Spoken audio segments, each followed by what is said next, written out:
Hi friends, Sharmi's কিচেনে তোমাদের স্বাগত। আজকে বানাচ্ছি আমি বটবটির ভর্তা। একটা অসাধারণ রেসিপি, খেতেও দারুণ লাগে। তাহলে চলো বানিয়ে দেখাচ্ছি তোমাদের কিভাবে আমি এটা বানিয়ে নিলাম। প্রথমে আমি সর্ষের তেলের মধ্যে 3টে শুকনো লঙ্কা ভেজে নিলাম। তারপরে সেই তেলের মধ্যেই আমি পেঁয়াজটাকে ভালো করে কুচি করে লাল লাল করে ভেজে নিলাম। তার মধ্যে দিয়ে দিলাম রসুন। রসুনটা কিন্তু গোটা গোটাই দিয়েছি। ভালো করে রসুনটাও পেঁয়াজের সাথে লাল লাল করে ভেজে নেব। ভাজা হয়ে গেলে আমি এটা কড়াই থেকে নামিয়ে নেবো, নামিয়ে ঠান্ডা করে নেব। এবার দেখো আমি বটবটিগুলোকে এরকম ছোটো ছোটো টুকরো করে কেটে নিয়েছি। তারপরে গরম জলে একটু ভাপ দিয়ে নিয়েছি।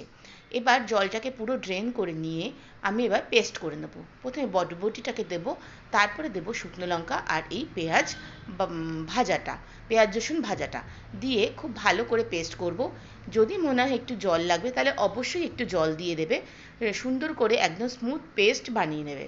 তারপরে কড়াইতে সর্ষের তেল আবার দিয়ে বেশ খানিকটা কালো জিরে ফোড়ন দেবো। কালো জিরেটা ফোড়ন হয়ে গেলে এই পেস্টটাকে আমি তেলের মধ্যে দিয়ে দেবো। খুব ভালো করে কষিয়ে নিতে হবে। তার মধ্যে দিয়ে দেবো নুন আর হলুদ দিয়ে খুব ভালো করে কষাতে হবে।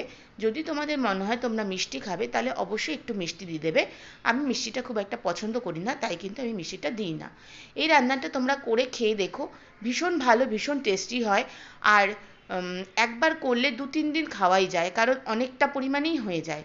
আর তোমরা যদি মনে হয় যে রান্নাটা তুমি গরম ভাতের সাথে খেতেও পারে, আবার রুটির সাথেও কিন্তু খুব ভালো যায়। মানে এত সুন্দর রান্নাটা না, তোমরা না করে খেলে বুঝতে পারবে না। মানে বটবটি দিয়ে যে এত সুন্দর একটা রেসিপি বানানো যায় আমি নিজেই ভাবতে পারিনি। আমি নিজেই তো অবাক হয়ে গেছিলাম। যদি ভালো লাগে রান্নাটা তাহলে অবশ্যই লাইক, কমেন্টস আর অবশ্যই সাবস্ক্রাইব করে শেয়ার করে দিও। Thank you for watching my live. Okay, thank you so much.